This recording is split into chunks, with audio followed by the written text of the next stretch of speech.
तो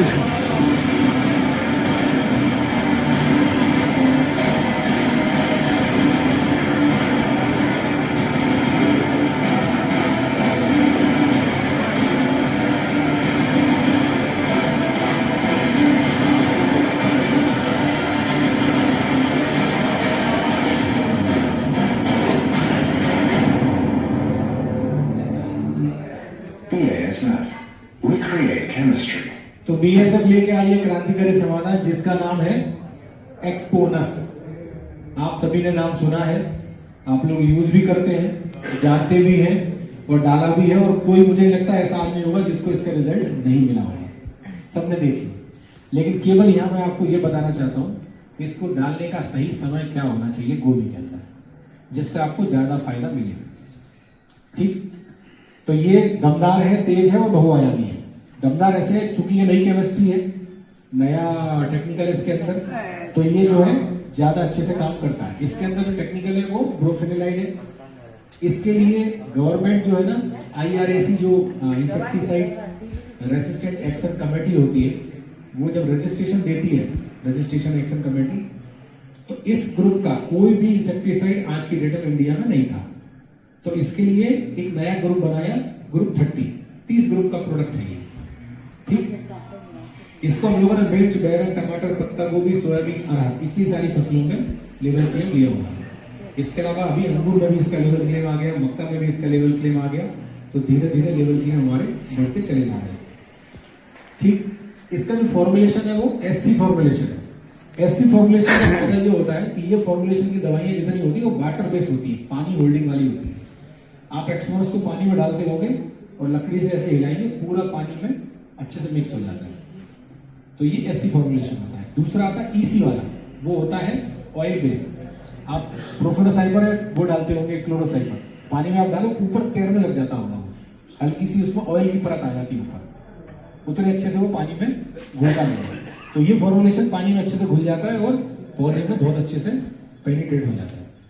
ठीक, तो ये है इसका फायदा क्या क्या है वो देख लेते हैं। ये दमदार, तेज और बहुआयामी है। दमदार इसलिए है क्योंकि ये अकेला ही प्रोडक्ट जो है ना, ये दोनों इल्लियां जो मैंने पहले बताई, दोनों के ऊपर काम करता है।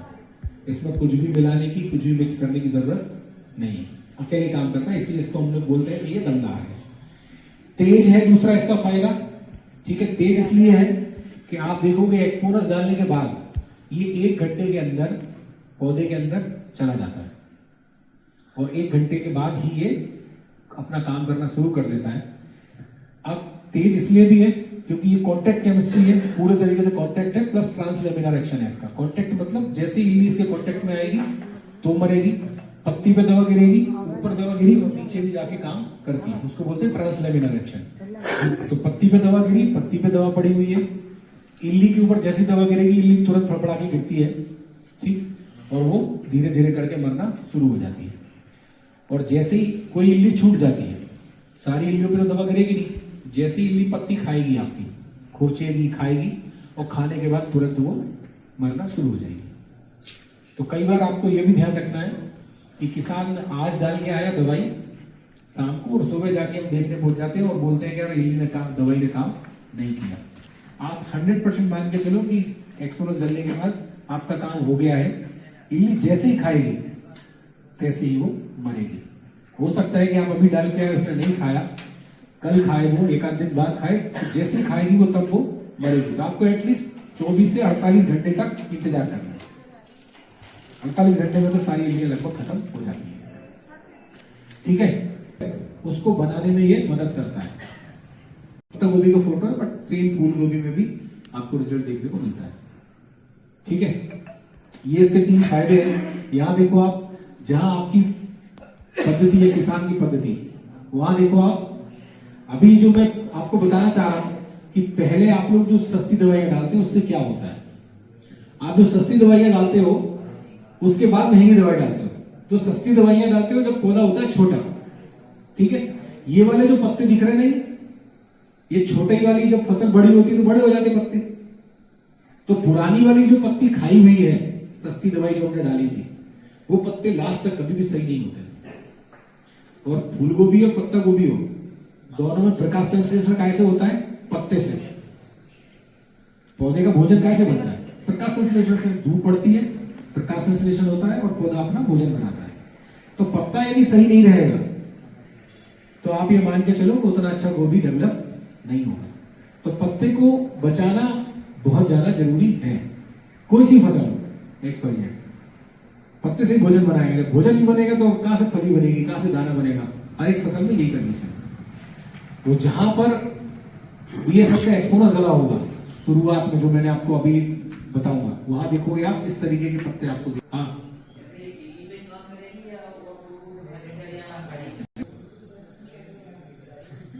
लिली आदि में तो यार मेरे हैं, पेड़ उगाते हैं। यहाँ आप देखो, इसमें आपको दिखेगा वीडियो में, डायमंड बैक ब्लॉक लार्वा पत्तों को नष्ट करके पौधों को नुकसान पहुंचाते हैं, जिससे फसल की उपज और गुणवत्ता कम हो जाती है। BASF ने डायमंड ब्लॉक लार्वा पर एक्सपोनस कीटनाशक के प्रभावों को समझने के लिए एक परीक्षण किया है। उस परीक्षण में पत्ता गोभी के 3 छोटे पौधों को अलग अलग गमलों में रखा गया, जिसमें एक पौधा बिना उपचार किया, एक में एक्सपोनस उपचार किया और एक में बाजार मानक उपचार किया गया था। फिर सभी पौधों में 50 डायमंड बैक ब्लॉक लार्वा छोड़े गए, जो कई व्यावसायिक मानकों के प्रति सहनशील थे। परीक्षण के दौरान लार्वा पत्तियों को खाने लगते हैं। 2 घंटे के बाद ही एक्सपोनस उपचारित पौधों पर मौत लार्वा विचलित होने लगते हैं और मिट्टी में गिर जाते हैं। बाजार मानक उपचारित पौधों पर लार्वा प्रभावित होने पर भी पत्तियों को खाने में सक्षम रहते हैं। परीक्षण के 30 घंटे में बाजार मानक उपचारित पौधे पर लार्वा बची हुई पत्तियों में फैल जाते हैं,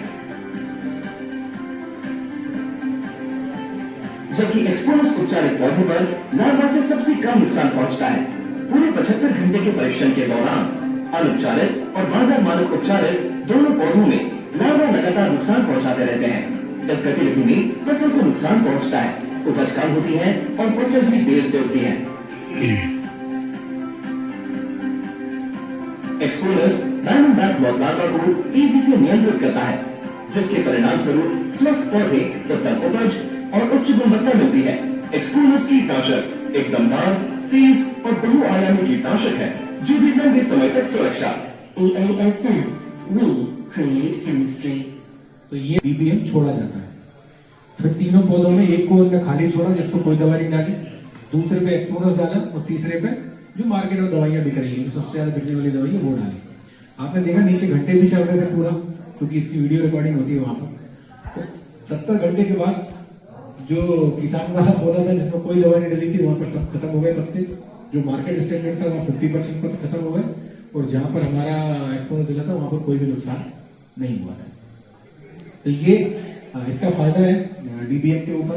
आप देखोगे इस तरीके से जो है ना पत्ता आपको नजर आएगा।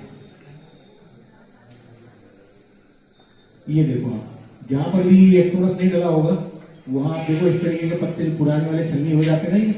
ये पत्ते एक बार शुरुआत में सस्ती दवाई के चक्कर में ना एक बार खराब हुए ना तो ये लास्ट तक दिखते हैं, चाहे फूल गोभी हो चाहे पत्ता गोभी हो।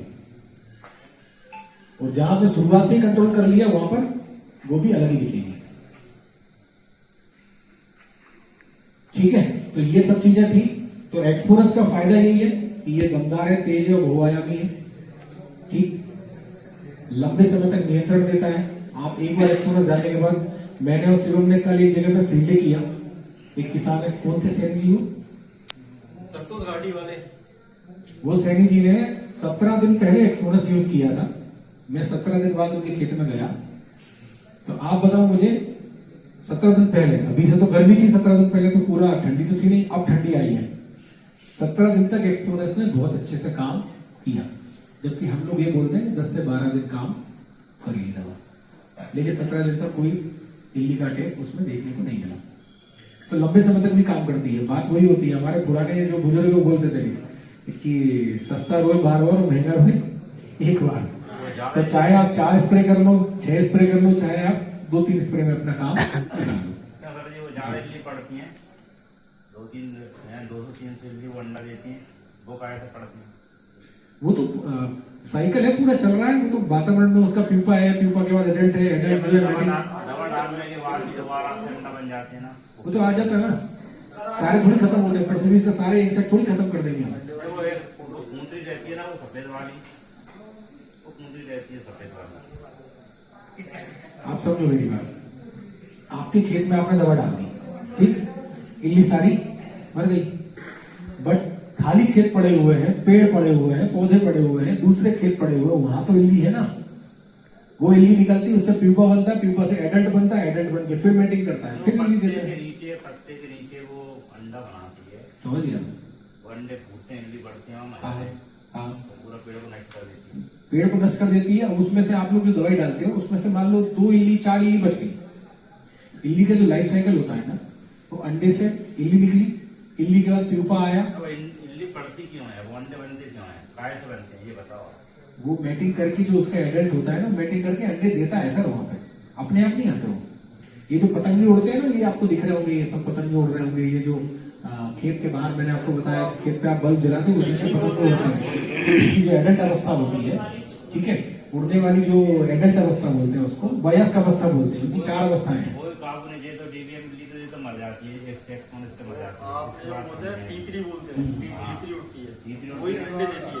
वो तीतरी क्या मैटिंग करती, अंडे देती, अंडे से फिर जो है इल्ली निकलती, इल्ली जो है, इल्ली की जो उसकी दवाई बताओ, वो क्या 2-3 दिन में वापस हो जाती है। तीतरी को मारने का कोई उपाय नहीं है। वो तो दवा अगर उसके ऊपर पड़ी, आपके खेत में रही हो और दवा उसको पड़ गई, तो वो भी मर जाएगी, नहीं तो लेकिन वो उड़ती रहती है, वो खेत में उड़ी रहती है वो। या फिर ट्रांसप्लांटिंग के ये 4 पत्ते दिख रहे हैं, 4 से 6 पत्ते के बीच में इस समय हम लोग जनरली 44 ईसी 55 ईसी डाल के और इस वाली अवस्था में पहुंचा लेते हैं ना, जब डालते हैं एक्सपोनस। बराबर। आप इसे एक काम करो, मैं अभी रास्ते में आ रहा था ना, एक मनोज सैनी जी मिले थे मुझे रोड के किनारे, उनका खेत था, उनके खेत में मैंने रोका, मैंने कहा अभी कौन सी दवाई डालेंगे, बोले 55 ईसी। उन्होंने एक डेमो देके आ गए एक्सपोनस का 2 पंप का। हमने उनसे बोला आप पूरे 55 डाल लो, और ये 2 पंप का डेमो हम आपको दे रहे हैं, ये हमारे कहने पे आप इसमें 2 पंप की जगह में डालना, बाकी में आपको जो डालना डाल दें, इसी अवस्था में डालना, फिर आप रिजल्ट देखना कि आगे आपको कैसा रिजल्ट आता है। तो आपसे भी ये रिक्वेस्ट है कि जो भी गोभी लगाए ना, फूल गोभी, पत्ता गोभी, उसमें आप 4 बीघे में लगा रहे हैं, 2 बीघे में आप कब डालो, शुरुआत में, ये 4 पत्ती की अवस्था है, या मोटा मोटा ट्रांसप्लांटिंग के 15 से 20 दिन के बीच में, ठीक, पहला स्प्रे। फिर उसके बाद दूसरा स्प्रे उसके 10 से 12 दिन में आपको लेना है, 2 स्प्रे। आप देखोगे वो 2 स्प्रे लेने के बाद आपकी जो फसल की रंगत है, जो रौनक है, जो फसल की ग्रोथ आएगी ना, वो अलग ही दिखेगी आपको, और बाकी खेत से आपको वो खेत अलग दिखेगा। 2 बीघा 1 बीघा जो आपकी इच्छा हो, हम बाद में डालते हैं, मैं आपको केवल पहले डालने का बोलूँ, आपको अलग ही दिखेगा फायदा। आप कहोगे कि नहीं मीटिंग हुई थी तो हमको फायदा हुआ। क्या होता है, बीएसएफ मैंने आपको बताया रिसर्च बेस्ड कंपनी है, तो हमारा जो इंदौर वाला मिनी फार्म है, वहां पर जो डॉक्टर बैठे हैं, डॉक्टर अमोल, उनका काम यही है, और उनके अंदर में 10 लड़के काम करते हैं जो कि एमएससी एग्रीकल्चर है। उनका काम ये है, फसल उगाओ और डोज पे डाल के देखो, अलग अलग स्टेज पे अलग अलग डोज में दवाई डाल के ट्रायल करो। तो वो 10 दिन पे भी डाला उन्होंने, 15 दिन पे भी डाला उन्होंने, 20 दिन पे भी डाला, 25 दिन पे भी डाला, 50 दिन पे भी डाला, 17 ml भी डाला, 34 ml भी डाला, 20 ml भी डाला, 5 ml भी डाला, अलग अलग डोज में अलग अलग स्टेज पर डाल के देखते हैं। तो जिस स्टेज पे और जिस डोज पे सबसे ज्यादा किसान को फायदा होता है, हम लोग वही स्टेज आपको बताते हैं कि इस स्टेज पे आप दवाई डालें। डॉक्टर के पास दिखाने जाते हैं, डॉक्टर बोलता सुबह खाली पेट खाना है, खाली पेट नहीं बोलता मान लो कोई दवाई का, खाने के बाद खाओगे तो वो दवा काम नहीं करेगी, क्योंकि वो गैस की दवा है खाली पेट वाली। ठीक, डॉक्टर बोलता है पैरासीटामोल जब बहुत तेज बुखार आए जब ही खाना है, बोलते हैं नहीं बोलते कि बुखार की दवाई चाहे आप खा लो, तेज बुखार पे ही जनरली दी जाती है, क्योंकि वो लीवर को डैमेज करती है, किडनी को नुकसान करती है। तो ऐसी हर एक दवाई का रिकमेंडेड टाइम होता है, रिकमेंडेड डोज होता है, आप उसी समय में करेंगे तो आपको ज्यादा फायदा मिलेगा। बाकी डालना तो चाहे डाल दो, तो आप इस अवस्था में डालो, ये 2 स्प्रे लो आप 2 बीघे में, उसके बाद आप फसल को देखना, फिर आप मुझे बताना कि मेरे को क्या फायदा हुआ। इसका डोज है 17 ml 1 एकड़ में और 8.5 ml 1 बीघे में। ये जो छोटा पैक है, सबसे छोटा पैक यही आता है 8.5 ml, ये 1 बीघे का डोज है, 1 बीघे में ही जाता है। ठीक है, पंप मुझे नहीं पता, मैं तो केवल क्या बता रहा हूं, पर बीघा डोज। आप 4 पंप लगाएं, आप 5 पंप लगाएं, आप 3 लगा रहे, 4 लगा रहे, 5 लगा रहे, जितने पंप लगा रहे उतने का घोल आप बना के उस घोल को आप स्प्रे करो। 1 बीघे में मान लो 4 पंप लगाते हैं आप, ठीक है, तो 4 गिलास पानी में इसको घोल लो, एक पंप में 1 गिलास डाल दो, स्प्रे कर दो। 5 पंप लगा रहे थे, 5 गिलास पानी में घोलो, 5 पंप में स्प्रे करो। इस तरीके से आपको करना है, ठीक है। हाँ, ये एक्सपोनस के बारे में सारी जानकारी थी। इसके अलावा बहुत सारे प्रोडक्ट आते हैं हमारे, व्हाइट फ्लाई और हरा मच्छर, जिसको जेसिड बोलते हैं। एफिड, जेसिड और व्हाइट फ्लाई, तीनों के ऊपर ये अकेले दवा काम करती है और इसका रिजल्ट भी लगभग लंबे समय तक इसको, और इसका रिजल्ट माऊ में हमने 30 दिन तक देखा। लास्ट ईयर हमने इसको धनिया में, मसूर में, दोनों में डाला। लास्ट ईयर लॉन्च हुआ था ये प्रोडक्ट। अच्छा प्रोडक्ट है, लंबे समय तक काम करता है। इसका जो लेवल क्लेम है वो कपास, मिर्च, टमाटर, बैंगन और खीरा, इनमें अभी हम लोगों ने लिया हुआ है, ठीक है।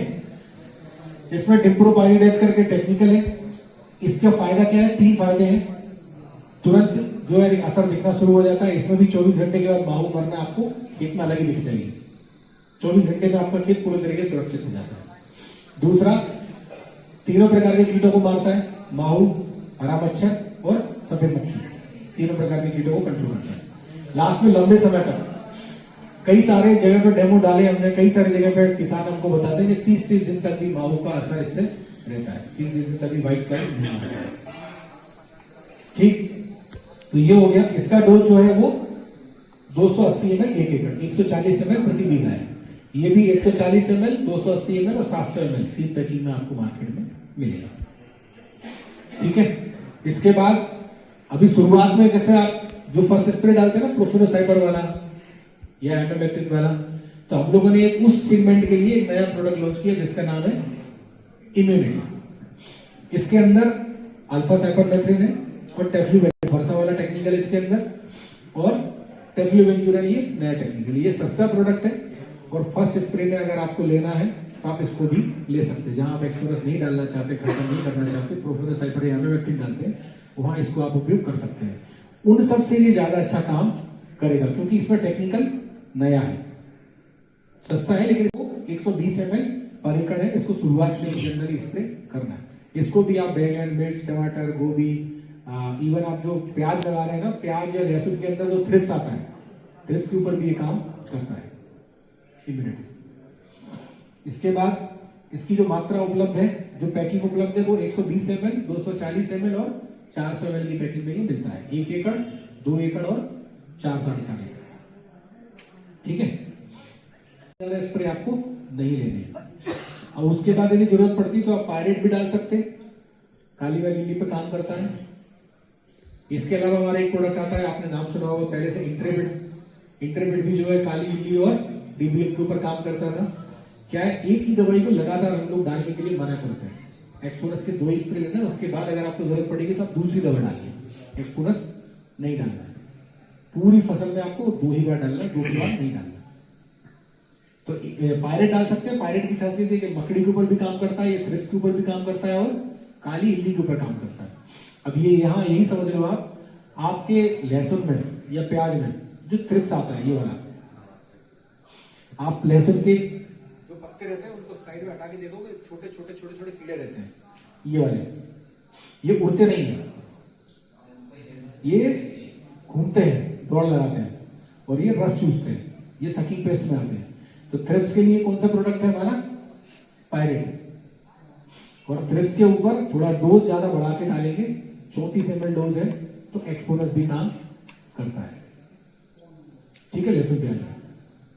तो ये पायरेट भी आप यूज कर सकते हैं। इसके बाद पॉलीराम, शुरुआत में जो पीलापन आता है फसल के अंदर, जैसे आपने ट्रांसप्लांट किया, प्याज लगाए, चाहे लहसुन चाहे गोभी, जैसे ही ट्रांसप्लांट करते हैं तो आप देखोगे पौधे को झटका लगता है थोड़ा सा और पौधा शुरुआत में पीला पड़ता है। उस स्टेज में 10-15 दिन की अवस्था पर डालने के लिए ये पॉलीराम है। पॉलीराम की खासियत ये है कि ये कॉन्टैक्ट फंजीसाइड है, प्लस इसमें 14% चिलेटेड जिंक होता है, जिससे पौधे को झटके से उभरने में राहत मिलती है और पौधा एकदम 5-6 दिन में हरा हो जाता है, बढ़िया शानदार। शिवेंद्र थोड़ा रुक जाओ यार, जाके सबको अपना नंबर देंगे ना अपन, जब किसान को जरूरत पड़ेगी अपन को फोन लगाएंगे, तुम क्यों लिख रहे हो? ठीक है, तो ये पॉलीराम है। इसके बाद और भी प्रोडक्ट आते हैं, एक एक करके थोड़ा थोड़ा बता देता हूँ। मैरीबोन है हमारा ये प्रोडक्ट, ये भी एक बहुत अच्छा फंजीसाइड है, सबसे अच्छा नया लेटेस्ट फंजीसाइड है ये मैरीबोन। मैरीबोन के बाद आप लोगों ने कैब्रियोटॉप का नाम सुना होगा। कैब्रियोटॉप पिछले 12 साल से हम लोग जो है बेच रहे हैं। बहुत पुराना फंजीसाइड है ये और बहुत अच्छा फंजीसाइड है, लगभग 10 से 12 साल हुए इसको। ये कहानी है साथ की, विश्वास की, कैब्रियोटॉप की। कश्मीर हो या कन्याकुमारी, राजस्थान हो या बंगाल, हर किसान खुशहाल है। किसान का भरोसेमंद साथी कैब्रियोटॉप बेमिसाल है। यहाँ विभिन्नता में मेल है, फिर भी हर एक अनमोल है। हजार चुनौतियों से लड़ता है किसान का भरोसेमंद साथी कैब्रियोटॉप सब पे भारी पड़ता है। समय के साथ तकनीक भी एडवांस है, इसीलिए तो किसानों की पहली पसंद कैब्रियोटॉप घास है। किसानों का भविष्य है उज्जवल, सालों से मिले प्रकार पसंद। विश्वास का बंधन दिन ब दिन क्या समझता है वो देख लेते हैं। देखो पौधरोपण जो होता है ना, 10 से 30 दिन का अगर आपका प्याज का वो है नर्सरी, तो आप ट्रांसप्लांट कर सकते हैं। लगभग सेम लहसुन में भी होता है, 10 से 30 दिन की नर्सरी को ट्रांसप्लांट किया जा सकता है। 30 से 35 दिन के बाद इसमें वास्तविक 2 पत्ते निकल के आते हैं, जो एक्चुअल बीच वाली 2 पत्तियां हैं वो निकल के आती हैं। पौधरोपण के 50 से 70 दिन के बाद 3 से 4 पत्ते निकलते हैं। 70 से 90 दिन के बाद 5 से 7 पत्ते निकलते हैं। ठीक है, 90 से 110 दिन के बाद 8 से 12 पत्ते निकलते हैं और कंद बनना शुरू हो जाता है। कितने दिन के बाद? लगभग 90 दिन के बाद। ठीक, और ऐसा ऐसा करके लगभग 130 से 150 दिन में जो है पूरा हमारा प्याज या लहसुन भी निकल के बाहर आता है। ठीक है,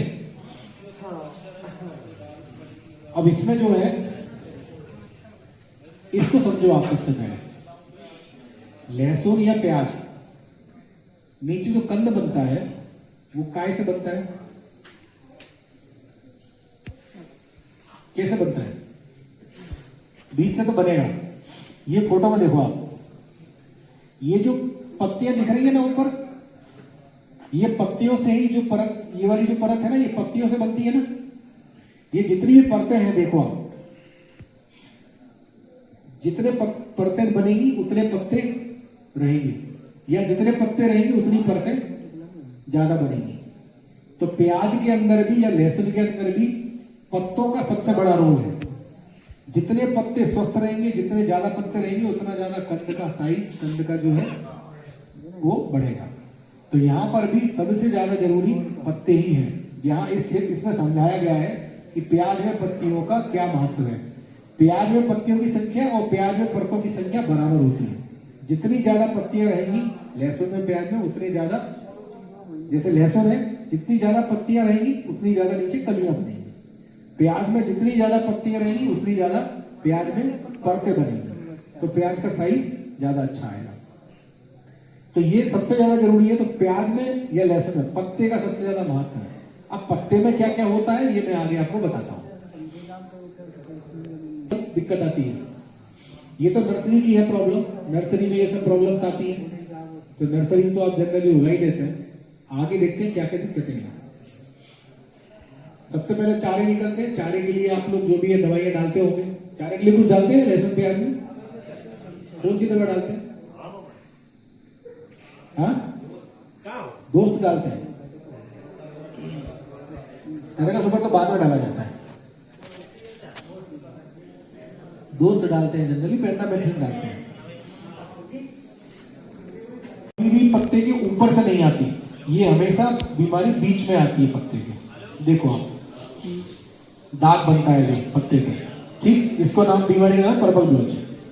दूसरी बीमारी आती है स्टेम फाइलम ब्लाइट। ये ब्लाइट जो आप बोलते हैं ना, पत्ता ऊपर से सूख रहा है, ये बीमारी का नाम है स्टेम फाइलम ब्लाइट। ये ऊपर से सूखना शुरू होता है, टोन से सूखता है पत्ता। ये बीमारी का नाम है स्टेम फाइलम ब्लाइट। ये देखो आप ऊपर से सूख रहे हैं। तीसरा ये ट्विस्टर डिजीज, जिसको आप बोल रहे हैं सेवैया बन जाती। अभी आप अपनी भाषा में क्या बोल रहे थे? जलेबी बन जाती। तो ये बीमारी का नाम है जलेबी नहीं, इसको याद कर लो, इसका नाम है ट्विस्टर। ठीक, ये ट्विस्टर बीमारी है और ये आती है थ्रिप्स से। थ्रिप्स ज्यादा रहेगा तो ट्विस्टर बीमारी आती है। इसके बाद डाउनी मिल्ड्यू। डाउनी मिल्ड्यू आप देखो पत्ते के ऊपर ऐसे रोए से जम जाते हैं, दाग सी बन जाती है, उसको डाउनी मिल्ड्यू बोलते हैं। और लास्ट है बेसल रॉट, मतलब जमीन से कंद सड़ने लग जाता है। ठीक, यही बीमारियां आती। इसके अलावा और कुछ आता है क्या लेसन पे? नहीं आता। तो ये सारी दिक्कतें जो है जनरली आती है। अब इनका डिटेल और भी है बहुत लंबा, लेकिन वो लंबा चलेगा। जैसे ये है पर्पल ब्लॉच, कब आएगा, क्यों आएगा, कैसे धब्बे बनेंगे, कहां से आएंगे, किनारे से आएंगे, बीच से आएंगे, ये सब आएगा इसके अंदर। बट आप फोटो समझ लो, इस तरीके का निशान बनता है। आप अपना अंगूठा देखें, अंगूठे में जैसी धारियां रहती है ना, आप पत्ते को अच्छे से देखोगे, ऐसी धारियां वाला निशान बनेगा। वो बीमारी है पर्पल ब्लॉच। ये अल्टरनेरिया के कारण आती है। ठीक है। दूसरी स्टेम बाइलम ब्लाइट, वही, ये पत्ती ऊपर से सूखती है। तीसरा ट्विस्टर। ठीक है।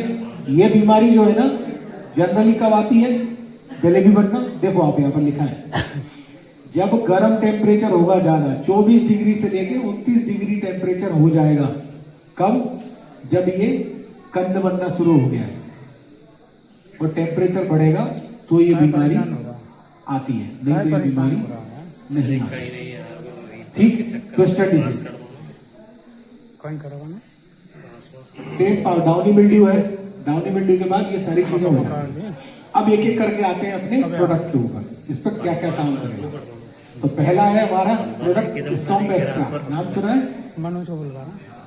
पेंटामेथ्रिन जो बनाने वाली कंपनी है वो सबसे पहले बीएसएफ लाई थी स्टॉम्प के नाम से, और स्टॉम्प ही आता था पहले। चूंकि स्टॉम्प क्वालिटी इससे कंप्रोमाइज नहीं करती, बीएसएफ थोड़ा महंगा होता है, इसलिए दूसरे पेंटामेथ्रिन मार्केट में बिकने लगा। लेकिन सबसे पहले बनाने वाली कंपनी कौन थी? बीएसएफ। स्टॉम्प के नाम से आता था, फिर हम लोगों ने बनाया स्टॉम्प एक्स्ट्रा। स्टॉम्प एक्स्ट्रा जो है इतने चारों के ऊपर काम करता है। नहीं चल रही, बात ही चले। ये देखो, इतने चारे जो है इनके ऊपर ये काम करता है। 14 रुपए घंटा मशीन चल रही है। ठीक है। पहले बात करनी। अब इसके बाद 30 से 70 दिनों के बीच जो है ना पत्ती की सुरक्षा करना आपके लिए सबसे ज्यादा जरूरी है। अब हम लोग जनरली क्या करते हैं कि जब बाद में ज्यादा बीमारी आती फिर दुकानदार को बोलते हैं अब तो कुछ भी डलवा दो इसके अंदर। हम सब डालने के लिए तैयार हैं, लेकिन हमारी फसल बचनी चाहिए। थोड़ी सी हो रही, यही होता है कि नहीं होता? जब ज्यादा परेशान होते फिर हम देखते हैं, मैं खुद दुकान में देखता हूँ, किसान बोलता है यार इसमें कुछ भी डाल दो, कितना खर्चा हो जाए, गारंटी ले लो, लेकिन मेरी फसल बचा दो, सही होनी चाहिए। तो वहां तक कंडीशन जाने मत दो, शुरुआत से ही बढ़िया से अच्छी चीजें डालो, तो बाद में दिक्कत आती ही नहीं है। ठीक है। अब करना क्या है, 2 प्रोडक्ट है हमारे पास, लंबा नहीं खींचते हैं। इसको कब डालना है? 30 दिन की अवस्था में। ये जो बीमारियां है ना, ये स्टार्टिंग के 30 दिन पे आपको पहला स्प्रे करना है मैरीवॉन का, लगभग 45 से 50 दिन के बीच में करना है कैब्रियोटॉप का, और तीसरा स्प्रे करना है आपको फिर से एक मैरीवॉन का, इसको बोलते हैं हम लोग। तो आप ये मान के चलो कि बाद में जो समस्या आ रही है ना, ये बिल्कुल भी आपके खेत में नहीं आएगी, क्योंकि ये दोनों फंजीसाइड है, प्लस ये एक्सेलेंस के प्रोडक्ट हैं जो कि पौधे को तनाव से भी बचाते हैं, नाइट्रोजन का अवशोषण बढ़ाते हैं। ठीक है। ज्यादा पानी, कम पानी, विपरीत परिस्थिति में पौधा अगर है तो उससे भी पौधे को उबारने का काम करते हैं ये दोनों प्रोडक्ट। तो बीमारी के साथ साथ ये भी ये काम करते हैं, चाहे पर्पल ब्लॉच हो, ठीक, चाहे स्टेम बाइलम ब्लाइट हो, चाहे डाउनी मिल्ड्यू हो, ये सभी बीमारियां भी कंट्रोल होगी ये दोनों प्रोडक्ट से, और साथ ही साथ आपका फसल भी बढ़िया रहेगी। ठीक है। ये कैब्रियोटॉप है, यहाँ देखो आप, जहां कैब्रियोटॉप डला है और जहां नहीं डला है वहां दोनों के पौधों में अंतर आपको दिखेगा। सारे फोटोग्राफ देखो आप, प्याज का साइज देखो आप, प्याज की चमक देखो, जहां कैब्रियोटॉप डला है समय तक बचाता है फसल को। ये देखो आप, गाड़ी लिया है नहीं है। ठीक है। तो कैब्रियोटॉप, मैरीवॉन और कैब्रियोटॉप, ये 3 स्प्रे आपको करने हैं। सॉरी, एमसीएम, मैरीवॉन, कैब्रियोटॉप और मैरीवॉन, ये 3 स्प्रे आप लोग आप 5 बीघे में करके देखो। बाकी में तो आप अपने हिसाब से कर ही रहे हो अभी तक। 5 बीघे में ये 3 स्प्रे करो। इसके अलावा थ्रिप्स का कंट्रोल सबसे ज्यादा जरूरी है लहसुन के अलावा। थ्रिप्स कंट्रोल नहीं कर पाए आप, तो आप कुछ भी डालते रहो उसके अंदर, चाहे जमीन से दे दो खाद पानी, चाहे ऊपर से दे दो, कुछ भी दे दो, काम नहीं करेगा। क्योंकि थ्रिप्स आप ऊपर से बीमारी की दवा डालोगे, थ्रिप्स चूस रहा है रस चूस के वो पत्ती को कमजोर कर रहा है, तो ना पत्ती जमीन से कुछ ले पाती, ना ऊपर से आप स्प्रे कर रहे हैं बोल ले पाती। तो थ्रिप्स के लिए आप हर 15 दिन में आपको दवा डालनी पड़ेगी, हर 15 दिन में। थ्रिप्स के लिए कम से कम 50 प्रकार की दवाइयां आती मार्केट के अंदर, सस्ती से लेके महंगी। तो आप सस्ती से स्टार्ट करो। नहीं आया ना थ्रिप्स, बहुत अच्छी बात है, जब भी डाल दो थ्रिप्स की दवा सबसे बेस्ट है। ठीक है, पिप्रोनिल है, लैंडासाइलोथ्रिन है, बीएसएफ का इम्यूनिट है, इम्यूनिट के बाद हमारा पायरेट है, इंट्रेपिड है, एक्सपोनस है, कई सारी कंपनियों का 40-40 करके आता है, पिप्रोनिल प्लस इमिडा, वो थ्रिप्स के ऊपर बढ़िया काम करता है। इथियोन प्लस साइपर आता है, वो थ्रिप्स के ऊपर बढ़िया काम करता है। बहुत सारे प्रोडक्ट हैं जो कि थ्रिप्स के ऊपर अच्छा काम करते हैं। लेकिन आप सोचो कि आया नहीं है, आने दो फिर आप करेंगे तो कंट्रोल नहीं कर पाओगे।